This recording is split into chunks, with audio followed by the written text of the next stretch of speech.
Kurumjari mayambu amuka hana aigi channel asida taraman okjari ngarang aina video ama sumaina thagat ki ko aigi apam pam da mayam se question oina hangjare aduga mayam na aigi choices se kai oiramba yage haina guess tawbiyo haina ada pakhum tubirakwa mayam do ai amuka hana hainingai leitana thagat phongdokjari aduga hojik ngasi di manai manadi yengseba ada ngarangi comment pirakwa mayam dui marakta ko amakhakna amuk aingonda question amaga makhata na hangakhiba sigi game se kamaina sigi se idea se kamaina la ino haibra wakhal se kamaina la ino haibra ama haibirakpaneba actually hojik se Instagram da yamna popular oiba game se this or that game se yam oiridana auna mi se pareng sana lephallaga ngasagi example da ai adum ko tea or coffee se adum pirage ba auna tea pam bakhaina somda chatlo coffee pam bakhaina somda chatlo hairaga this or that ana lepakpado asigi game se aigi satraga so dum sana bane ba auna atopa vlog da so dum yaw bane aduduna sigi game se aina mo aigi viewer khaisiga di sandi yam sana ningaga online platform da sana ge di aina sigi idea se kitang game da kitang reverse tau thoga oina tawjaw hibagi wane ko aduna hojik haurase aigi paukhum mayam mathang mathang ihan han ba question je tea or coffee hang bane ba ado aigi oina di sigi question je kitang difficult oi kai gino di aigi asaba hot beverages thakpa se am pamjai ba tuition takpa dai class takpa se sum tawbani na kaino asaba thakpa khotpa se dum yam pamjai aduna aise nongmada tea su thai coffee su thai ayan ani mak se nungti jai gi thak eba aduna kai gumba game ni na ama khandaba yade hai tar di ai cha oina khanjagani mathang sina aikogi chinga samudra khongbala karam bane hena pami haiba ado aidi samudra khongban ko ngasagi ching khalakwa yam yawe adubu aigi oina di ai personal preference di ai samudra khongban da phammaga relax tawase si pamjai mathang sina sunrise or sunset ko aidi ayuk sina yam hena pamjaba mi oye auna numit tholakpa se yengbasu nungai adagidi ngasagi numit ka tholaaga thoknawga hangdoga nungsituga nungsana yeibado ai adu pamjai aduna aigi oina di ai sunrise oina khanjagani kaigino di ayuki nungsa di vitamin D su yawi aduga evening gi nungsa da di infrared su yawi dana aduna in any day ai sunrise oina khanjare thangi question sina sweet or spicy food haibane ba ai sweet tooth ti sunat nachade kaigino di ai kaisu athumba se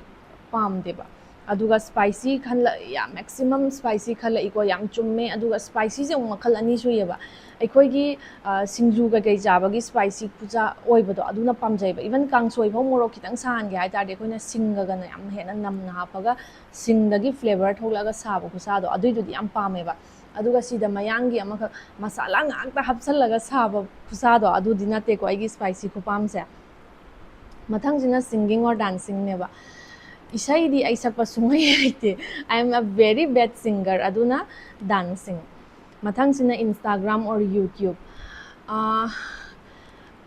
sigi se ai hojiki oina di ko ai fully ai YouTube ta oire kaigino di ai Instagram hana pai ai hana Instagram reels so adum marang kaina semami ko ado hojik YouTube channel se hangbadagi aduga YouTube channel da phangiba response mayam se yenguraga ko ai hojikan di pura YouTube ta pura incline oire habidi ai vlog number khot pasio hana adum khalle ba hojikan di so I am a YouTube person now next question si di hojik mamang da pigi ba question duna adum self explain tawjare ko morning person or night owl haibane ba obviously I di morning person ne nungdang di ko pung nipan ga tagradi ne ai adum ai phone yenga kholaga adum hippaga laininge ba ai thabak kem tawning pung nipan ga tagradi nungdang gi aduga ayukta di yam active oi ba aise mathang sina street food or restaurant food street food obviously ai singju bora kanghau keli chana chadana ai kaisu hingba ngammoi aduga restaurant food se hoi ai vlog da gumma kai gumba da di ai restaurant anau ba se adum try tawba anau ba cuisine try tawba se so adum pamjai ko kitang de difficult oi ado ama khanda ba ya de hai tar di obviously street food aduga momo zo next na movie or web series se yam nungai ba yam like ko like ai Emily in Paris nungai panchayat nungai ana adubu kai dauge hai kana mogi next season amamam ngai ba se yam wai dana matam yam changi dana aduna movie di yengo aduga yengaga loigre dana aduna ai movie oina khangani mathang sina traveling alone or with friends neba sigi se aigi oina di ai recent experience ki matungina di ko ai traveling solo se uzikani am pame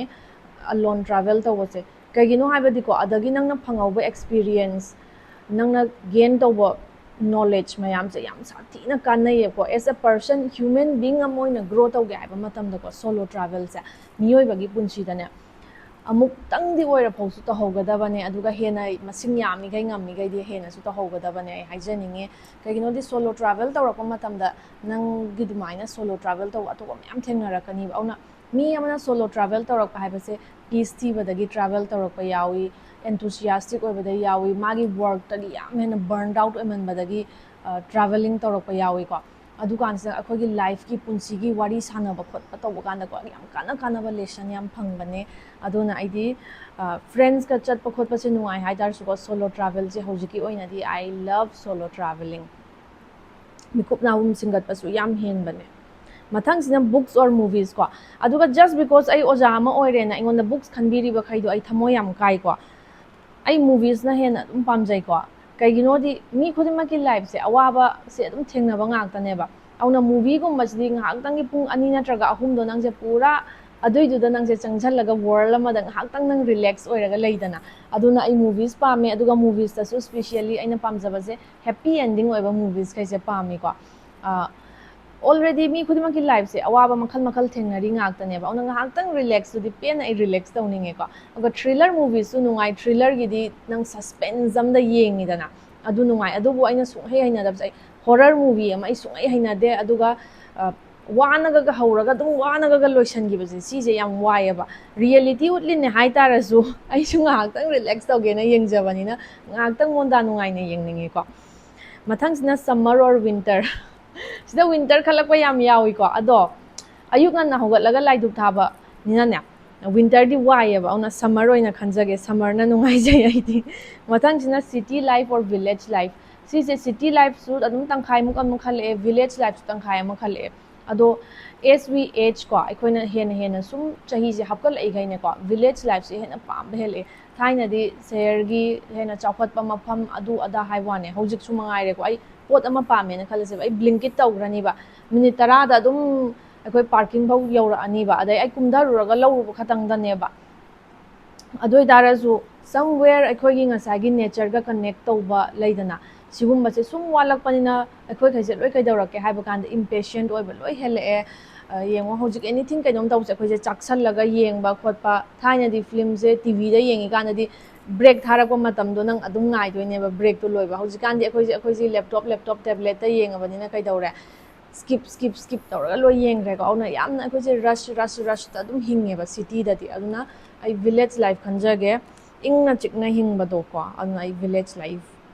adagidi mathangi question sidana editing video ga recording video ga khallo haiba edit ta bo nungai bai da edit ta bai yam wai ai gidi ko ithanda su namja doine script su ithandani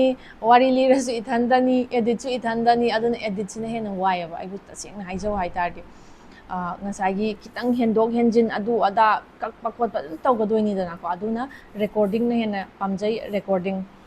mathangi question sina adventure sports or relaxing holidays adventure khanba khaido yam chumme ko kaigino di sum ai mamangi vlog ke yeng taradi aduga aina mamang chahi daga hapkiba dum yeng taradi adum aina chatpa mafam khudimang te adventure sports sanabagi khotbagi chance lei tardi ko kashmir da chatpa dum mangaire munar chatpa dum mangaire LFP da chatluba dum ngaire ko ai kayaking ga dum tawra idana ko adagi di hot air balloon ga tongba adagi goa chatlasu adum jet ski ga thawba khotpa the snowboard kasu dum thawra e kashmir da so aduna ai adventure sport pame or hoi chahi sina sum ko na hapsal amatung na di relaxing holiday ga du pa makhini ko ado haujik ti isagi pangal na lairi kanda ngamni kanda di ai adventure sports se oina pamjari haujiki oina di aduga last ki 5 questions da di kamaina tawrage haiba kanda last ki 5 questions da di question je or na laktre ba amamam da khumbi ona pigi ba question ne ahan ba se favorite festival haibani ko favorite festival sida ngasai ningol chakoba phanyam khale aduga handakti yausang su yam khale kaigino di handaki yausang du tasingna su yam phajai video kai daina su mi gi yeng bado aduga achumba answer ama yawra iko sida mahasivaratri khalak angam su yawi ko kaigino di aije mahadev yam ningjabani na aduda ngasai gi yam chumba ko answer ama yawra e kang khalak pase ko mayeng bam china khale rath yatra na chumme ai kang je tasingna yam pamjai ꯑꯩꯈꯣꯏꯒꯤ every ꯀꯥꯡꯁꯦꯀꯣ ꯑꯩꯅ ꯑꯅꯝꯕ ꯃꯇꯝꯗ ꯑꯦꯚ꯭ꯔꯤꯗꯤ ꯑꯩ ꯄꯟꯖꯔꯣꯏꯒꯦ ꯁꯣꯏꯒꯅꯤꯀꯣ ꯑꯅꯝꯕ ꯃꯇꯝꯗ ꯀꯥꯡꯁꯦ ꯑꯩꯈꯣꯏꯒꯤ ꯂꯩꯔꯛꯀꯤ ꯃꯥꯟꯇꯣꯞꯁꯤꯗꯒꯤ ꯍꯧꯕꯁꯦ ꯃꯥꯟꯇꯣꯞꯁꯤꯗꯒꯤ ꯍꯧꯕꯁꯦ ꯑꯩ ꯀꯥꯡꯁꯦ ꯃꯇꯨꯡ ꯏꯟꯅꯔ ꯆꯠꯈꯤꯗꯣꯏꯅꯦꯕ ꯑꯙꯤꯀꯥꯔꯤ ꯃꯌꯨꯝꯒꯤ ꯀꯥꯡ ꯆꯤꯡꯕꯁꯤꯗ ꯀꯥꯡꯁꯦ ꯃꯥꯟꯇꯣꯞꯇꯒꯤ ꯍꯧꯔꯒ ꯌꯥꯎꯈꯤꯕꯁꯤꯅ ꯀꯥꯡꯁꯤꯅ ꯂꯣꯏ ꯀꯣꯏꯔꯨꯔꯒ ꯍꯜꯂꯛꯄꯗꯣ ꯃꯥꯟꯇꯣꯞ ꯐꯥꯎ ꯍꯜꯂꯛꯄꯗꯣ ꯑꯗꯨꯐꯥꯎ ꯑꯩꯁꯦ ꯑꯗꯨꯝ ꯀꯣꯏꯒꯅꯤꯕ ꯑꯗꯨꯅ ꯑꯅꯝꯕ ꯃꯇꯝꯗ ꯑꯩ ꯌꯥꯎꯋꯦ ꯑꯗꯨꯅ ꯑꯩ ꯈꯪꯗꯦ ꯑꯩꯉꯣꯟꯗ ꯌꯥꯝ ꯅꯨꯡꯉꯥꯏꯖꯩ ꯀꯥꯡꯒꯤ ꯐꯦꯁꯇꯤꯚꯦꯜꯁꯦ ꯑꯩꯈꯣꯏꯒꯤ ꯃ꯭ꯌꯨꯖꯤꯛ ꯍꯥꯏꯒꯗ꯭ꯔꯥ ꯏꯁꯩ ꯁꯛꯏꯕ ꯈꯣꯠꯂꯤꯕ ꯇꯧꯔꯤꯕ ꯃꯌꯥꯝꯅ ꯀꯠꯆꯔꯤꯕ ꯑꯗꯒꯤꯗꯤ ꯀꯥꯡꯅꯦ ꯍꯥꯏꯇꯥꯔꯗꯤ ꯑꯩ ꯑꯌꯨꯛꯇꯒꯤ ꯑꯗꯨꯝ ꯑꯩ ꯂꯩ ꯄꯔꯦꯡꯁꯦ ꯂꯦꯡꯈ꯭ꯔꯅꯤ ꯃꯪꯒꯟ ꯄꯔꯦꯡꯀꯣ ꯃꯪꯒꯟ ꯊꯝꯆꯦꯠ ꯑꯪꯒꯨꯔ ꯄꯔꯦꯡꯁꯦ ꯂꯦꯡꯉꯅꯤ ꯖꯒꯅꯥꯊꯒꯤ ꯑꯗꯨꯅ ꯑꯩꯉꯣꯟꯗ ꯅꯨꯡꯉꯥꯏꯖꯩ ꯑꯩ ꯔꯥꯊꯤ ꯌꯥꯇ꯭ꯔꯥꯁꯦ ꯑꯗꯩꯗꯤ ꯃꯊꯪꯗ ꯋꯥꯟ ꯋꯥꯔꯗ ꯗꯦꯠ ꯗꯦꯁꯀ꯭ꯔꯥꯏബ്ꯁ ꯌꯨ ꯍꯥꯏꯕ ꯀꯥꯟꯁꯤꯗꯀꯣ ꯌꯥꯝ ꯅꯨꯡꯁꯤꯅ ꯍꯥꯏꯔꯛꯄ ꯌꯥꯎꯋꯦ ꯁ꯭ꯄꯦꯁꯤꯌꯦꯜꯂꯤ ꯅꯨꯄꯤ ꯃꯆꯥꯈꯩꯅ ꯑꯩꯉꯣꯟꯗ ꯏꯟꯁꯄꯥꯏꯔꯤꯡ ꯀꯣ ꯏꯟꯇꯦꯂꯤꯖꯦꯟꯠ ꯀꯥꯏꯅ ꯍꯥꯏꯔꯛꯄꯁꯦ ꯅꯨꯄꯤ ꯃꯆꯥꯈꯩꯅ ꯍꯥꯏꯔꯛꯄꯁꯦ ꯑꯩ ꯌꯥꯝ ꯍꯔꯥꯎꯋꯦ ꯑꯩꯅ ꯅꯨꯄꯤ ꯃꯆꯥꯗ ꯏꯟꯁꯄꯥꯌꯔ ꯇꯧꯕ ꯉꯝꯕ ꯍꯥꯏꯕꯁꯦ ꯑꯗꯨꯒ ꯃꯦꯜꯈꯩꯅ ꯈꯨꯝꯃꯛꯄꯗꯗꯤꯀꯣ ꯉꯁꯥꯏꯒꯤ ꯒ꯭ꯔꯦꯁꯐꯨꯜ ꯑꯣꯏ ꯀꯥꯏꯅ ꯍꯥꯏꯔꯛꯄꯁꯦ ꯑꯩ ꯍꯔꯥꯎꯋꯦ ꯑꯗꯒꯤ ꯔꯦꯔꯦꯁꯀ ꯍꯥꯏꯔꯛꯄꯁꯤꯗꯤꯀꯣ ꯌꯥꯝ ꯍ꯭ꯌꯨꯖ ꯀꯝꯄ꯭ꯂꯤꯃꯦꯟꯅꯦ ꯊꯦꯡꯛ ꯌꯨ ꯁꯣ ꯃꯆ ꯑꯗꯒꯤꯗꯤ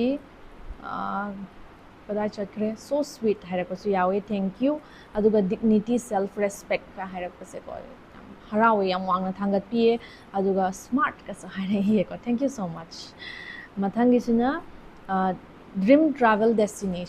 ꯇ꯭ꯔꯥꯚꯦꯜ ꯗꯦꯁꯇꯤꯅꯦꯁꯟꯁꯤꯗꯀꯣ ꯑꯩꯉꯣꯟꯗ ꯇꯣꯀꯤꯌꯣ ꯖꯄꯥꯟ ꯌꯥꯝ ꯈꯜꯂꯛꯄ ꯌꯥꯎꯋꯦꯕꯀꯣ ꯑꯗꯒꯤꯗꯤ ꯑꯃꯅ ꯁꯥꯎꯠ ꯏꯁ ꯑꯦꯁꯤꯌꯥꯒ ꯍꯥꯏꯌꯦꯀꯣ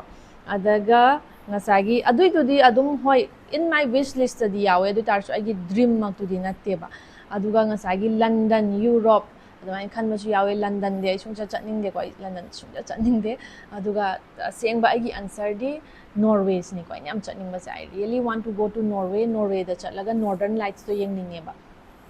ꯅꯣꯔꯗꯔꯟ ꯂꯥꯏꯠꯁ ꯑꯩꯈꯣꯏꯒꯤ ꯑꯍꯤꯡꯒꯤ ꯃꯇꯝꯗ ꯑꯇꯤꯌꯥꯗ ꯃꯆꯨ ꯐꯖꯕ ꯊꯣꯛꯄꯗꯣ ꯉꯁꯥꯏꯒꯤ ꯑꯗꯨꯒꯤꯗꯣ ꯌꯥꯝ ꯌꯦꯡꯅꯤꯡꯉꯦ ꯍꯣꯏ ꯔꯁꯤꯌꯥꯗꯒꯤ ꯆꯠꯂꯁꯨ ꯌꯦꯡꯕ ꯐꯪꯗꯣꯏꯅꯦꯕ ꯑꯗꯨ ꯑꯣꯏꯇꯥꯔꯁꯨ ꯑꯩꯅ ꯅꯣꯔꯋꯦꯗ ꯑꯣꯏꯅ ꯆꯠꯂꯒ ꯌꯦꯡꯅꯤꯡꯉꯦ ꯍꯥꯏꯕꯗꯤ ꯃꯣꯏꯒꯤ ꯒ꯭ꯂꯥꯁꯅ ꯔꯨꯐ ꯑꯣꯏꯗꯣꯏꯅꯦꯕ ꯒ꯭ꯂꯥꯁ ꯔꯨꯐꯀꯤ ꯃꯅꯨꯡꯁꯤꯗ ꯅꯪꯁꯦ ꯍꯤꯞꯄꯅꯤꯗꯅ ꯑꯗꯨꯒ ꯃꯊꯛꯇ ꯑꯗꯨꯝ ꯌꯦꯡꯉ ꯅꯪ ꯑꯍꯤꯡ ꯆꯨꯞꯄꯗ ꯑꯗꯨ ꯌꯦꯡꯉ ꯑꯗꯨꯝ ꯇꯨꯝꯊꯈ꯭ꯔꯕ ꯑꯗꯨꯒ ꯃꯊꯪꯒꯤ ꯅꯨꯃꯤꯠꯇ ꯍꯧꯒꯠꯂꯛꯄ ꯑꯗꯨꯒꯤꯗꯣ ꯍꯧꯖꯤꯛꯀꯤ ꯑꯣꯏꯅ ꯆꯍꯤꯁꯦ ꯐꯅꯌꯥꯝ ꯀꯨꯏꯔꯦ ꯁꯤꯒꯤ ꯑꯩꯅ ꯅꯣꯔꯋꯦ ꯆꯠꯅꯤꯡꯉꯛꯏꯁꯤꯗꯤꯀꯣ ꯑꯗꯨꯒꯤꯗꯣ ꯑꯩꯒꯤ ꯗ꯭ꯔꯤꯝ ꯗꯦꯁꯇꯤꯅꯦꯁꯟ ꯍꯥꯏꯇꯥꯔꯗꯤ ꯑꯩꯒꯤꯗꯤ ꯅꯣꯔꯋꯦꯅꯦ ꯑꯗꯨꯒ ꯃꯊꯪꯒꯤ ꯀ꯭ꯋꯦꯁꯟꯗꯅ ꯉꯁꯥꯏꯒꯤ ꯌꯣꯔ ꯕꯤꯒꯦꯁ ꯐꯤꯌꯔꯁꯦ ꯑꯩ ꯀꯞꯀꯦ ꯇꯧꯋꯦꯀꯣ ꯉꯁꯥꯏꯒꯤ ꯑꯟꯁꯔ ꯃꯌꯥꯝꯁꯦ ꯑꯩꯈꯣꯏꯒꯤ ꯉꯁꯥꯏꯒꯤ ꯑꯩꯈꯣꯏꯅ ꯅꯨꯡꯁꯤꯕ ꯃꯤ ꯑꯩꯈꯣꯏꯒꯤ ꯄꯦꯔꯦꯟꯁ ꯀꯩꯀꯩ ꯀꯥꯏꯅꯕ ꯈꯣꯠꯄ ꯍꯥꯏꯔꯤꯁꯦ ꯌꯥꯝ ꯆꯨꯝꯃꯦ ꯁꯤ ꯑꯩꯈꯣꯏꯒꯤ ꯐꯤꯌꯔꯅꯦ ꯑꯗꯨꯒ ꯑꯣꯕꯚꯤꯌꯁꯂꯤ ꯀꯥꯏꯅꯔꯅꯤꯗꯤ ꯑꯗꯨꯝ ꯈꯪꯉꯕꯅꯦ ꯑꯩꯈꯣꯏꯒꯤ ꯄꯨꯟꯁꯤꯗ ꯄꯦꯔꯦꯟꯁꯀꯀꯣ ꯅꯣꯡꯃ ꯅꯠꯇ꯭ꯔꯒ ꯅꯣꯡꯃꯗꯤ ꯑꯗꯣ ꯍꯣꯏ ꯑꯗꯨꯃꯛꯁꯨ ꯐꯤꯌꯔꯅꯤ ꯑꯗꯣ ꯈꯤꯇꯪ ꯂꯥꯏꯠ ꯍꯥꯔꯇꯦꯠ ꯑꯣꯏꯅꯀꯣ ꯑꯩ ꯌꯥꯝ ꯍꯦꯟꯅ ꯁꯤꯗ ꯑꯩ ꯀꯞꯅꯤꯡꯗꯦ ꯉꯁꯥꯏꯒꯤ ꯁ꯭ꯋꯤꯃꯤꯡ ꯍꯥꯏꯔꯛꯄ ꯌꯥꯎꯋꯦꯀꯣ ꯍꯣꯏ ꯑꯗꯣ ꯁ꯭ꯋꯤꯃꯤꯡꯗꯒꯤ ꯑꯩꯅ ꯍꯦꯟꯅ ꯀꯤꯕꯗꯤ ꯑꯩ ꯍꯨꯏꯅ ꯍꯦꯟꯅ ꯀꯤꯖꯩ ꯑꯗꯒꯤꯗꯤ ꯕꯤꯡ ꯑ ꯕꯦꯗ ꯄꯔꯁꯟꯒ ꯍꯥꯏꯕ ꯁꯤꯒꯨꯝꯕꯁꯦ ꯑꯗꯩ ꯑꯣꯀꯦ ꯑꯗꯨꯒ ꯌꯥꯝ ꯐꯖꯕ ꯑꯟꯁꯔ ꯑꯃꯁꯨ ꯄꯤꯔꯛꯑꯦꯕꯀꯣ ꯃꯦꯔꯤꯌꯦꯖ ꯋꯤꯠ ꯔꯣꯡ ꯄꯔꯁꯟ ꯁꯤꯗ ꯍꯦꯟꯅꯅꯦ ꯆꯨꯝꯕ ꯑꯩ ꯑꯟꯁꯔ ꯂꯩꯅꯤ ꯑꯩ ꯊꯥꯖꯗꯦ ꯀꯩꯒꯤꯅꯣꯗꯤ ꯂꯨꯍꯣꯡꯗ ꯌꯥꯗꯦꯅ ꯍꯣꯡꯉꯒ ꯉꯁꯥꯏꯒꯤ ꯋꯥꯈꯜ ꯆꯥꯟꯅꯗꯕ ꯑꯁꯣꯏꯕ ꯃꯤ ꯅꯠꯇ꯭ꯔꯒꯅ ꯁꯣꯅꯣ ꯆꯨꯔꯝꯕ ꯃꯤ ꯑꯣꯔ ꯅꯠꯇ꯭ꯔꯒꯅ ꯚꯥꯏꯂꯦꯟꯠ ꯑꯣꯏꯕ ꯃꯤ ꯑꯃꯗ ꯂꯨꯍꯣꯡꯉꯨꯕꯗꯨꯅ ꯍꯦꯟꯅ ꯑꯗꯨꯗꯨ ꯇꯁꯦꯡꯅ ꯀꯤꯅꯤꯡꯉꯥꯏ ꯑꯣꯏꯀꯣ ꯑꯗꯨꯅ ꯌꯥꯝ ꯐꯖꯩ ꯁꯤꯒꯤ ꯑꯟꯁꯔꯁꯦ ꯑꯗꯨꯒ ꯂꯥꯁ ꯀ꯭ꯋꯦꯁꯟ ꯑꯃꯈꯛꯇꯪ ꯉꯥꯏꯔꯦ ꯁꯤꯒꯤꯁꯤꯅ ꯅꯪꯅ ꯌꯥꯎꯗ꯭ꯔꯗꯤ ꯍꯤꯡꯕ ꯉꯝꯃꯣꯏꯗꯕ ꯍꯥꯏꯕ ꯀꯥꯟꯁꯤꯗ ꯉꯁꯥꯏꯒꯤ ꯐꯦꯃꯤꯂꯤ ꯄꯦꯔꯦꯟꯁꯒꯨꯝꯕꯁꯦ ꯌꯥꯝ ꯄꯤꯔꯛꯑꯦ ꯌꯥꯝꯁꯨ ꯆꯨꯝꯃꯦ ꯌꯥꯝꯁꯨ ꯐꯖꯩꯀꯣ ꯑꯗꯣ ꯑꯩꯈꯣꯏꯅ ꯁꯤꯁꯦ ꯈꯪꯉꯕ ꯉꯥꯛꯇꯅꯦ ꯑꯗꯨꯅ ꯑꯩ ꯏꯁꯥꯁꯦ ꯑꯗꯨꯝ ꯐꯥꯊꯖꯩꯌꯦꯕ ꯍꯥꯏꯕꯗꯤ ꯅꯣꯡꯃ ꯅꯠꯇ꯭ꯔ ꯅꯣꯡꯃꯗꯤ ꯁꯤꯒꯤ ꯊꯧꯗꯣꯛꯁꯦ ꯊꯣꯛꯂꯛꯀꯅꯤꯁꯦ ꯑꯩꯈꯣꯏꯁꯦ ꯈꯪꯉꯕꯅꯦꯕ ꯑꯗꯨꯅ ꯌꯥꯝ ꯂꯥꯏꯠ ꯍꯥꯔꯇꯦꯠ ꯑꯣꯏꯅ ꯈꯨꯝꯒꯦꯀꯣ ꯉꯁꯥꯏꯒꯤ ꯑꯥꯏꯐꯣꯟ ꯍꯥꯏꯅ ꯈꯨꯝꯃꯛꯄ ꯑꯃ ꯌꯥꯎꯋꯦꯕ ꯑꯩ ꯃꯉꯣꯟꯗ ꯑꯣꯏꯅ ꯁꯤꯒꯤ ꯑꯟꯁꯔꯁꯦ ꯆꯨꯝꯃꯦꯅ ꯍꯥꯏꯖꯒꯦ ꯀꯩꯒꯤꯅꯣꯗꯤ ꯑꯩ ꯍꯧꯖꯤꯛ ꯃꯄꯥꯟꯗ ꯂꯩꯕꯅꯤꯅꯀꯣ ꯑꯩ ꯑꯦꯅꯤꯊꯤꯡ ꯑꯩꯅ ꯍꯧꯖꯤꯛ ꯀꯩꯗꯧꯔꯤ ꯅꯠꯇ꯭ꯔꯒ ꯄꯣꯠ ꯑꯃꯇꯪ ꯂꯩꯒꯦ ꯅꯠꯇ꯭ꯔꯒ ꯀꯗꯥꯏꯅꯣꯝꯗ ꯆꯠꯀꯦ ꯍꯥꯏꯕꯁꯦ ꯐꯣꯟ ꯌꯥꯎꯗ꯭ꯔꯗꯤ ꯂꯣꯏ ꯌꯥꯗꯦꯕ ꯑꯗꯨꯅ ꯍꯧꯖꯤꯛꯀꯤ ꯑꯣꯏꯅꯗꯤ ꯑꯩꯅ ꯌꯥꯎꯗ꯭ꯔꯗꯤ ꯍꯤꯡꯕ ꯌꯥꯗꯕꯁꯦ ꯑꯩꯒꯤ ꯐꯣꯟꯗꯨꯗ ꯑꯣꯏꯅ ꯍꯥꯏꯖꯔꯒꯦ ꯁꯤ ꯍꯥꯏꯔꯒ ꯑꯩ ꯏꯁꯥꯋꯥꯏ ꯃꯇꯥꯡꯁꯤꯗ ꯂꯣꯏꯁꯤꯟꯖꯔꯒꯦ ꯑꯟꯁꯔ ꯄꯤꯕꯤꯔꯛꯈꯤꯕ ꯄꯨꯝꯅꯃꯛꯄꯨ ꯑꯩ ꯑꯃꯨꯛ ꯍꯟꯅ ꯊꯥꯒꯠꯄ ꯐꯣꯡꯗꯣꯛꯆꯔꯤ ꯑꯗꯨꯒ ꯀꯌꯥꯝ ꯃꯥꯟꯅꯩ ꯃꯥꯟꯅꯗꯦ ꯑꯗꯨꯁꯨ ꯈꯪꯕꯤꯔꯝꯃꯒꯅꯤꯀꯣ ꯑꯗꯨꯅ ꯃꯊꯪꯒꯤ ꯚꯤꯗꯤꯑꯣ ꯑꯃꯗ ꯑꯃꯨꯛ ꯍꯟꯅ ꯑꯩꯈꯣꯏ ꯊꯦꯡꯅꯔꯁꯤ ꯉꯁꯤꯒꯤꯗꯤ ꯏꯁꯥꯋꯥꯏ ꯃꯇꯥꯡ ꯑꯁꯤꯗ ꯂꯣꯏꯁꯤꯟꯖꯔꯒꯦ ꯕꯥꯏ ꯕꯥꯏ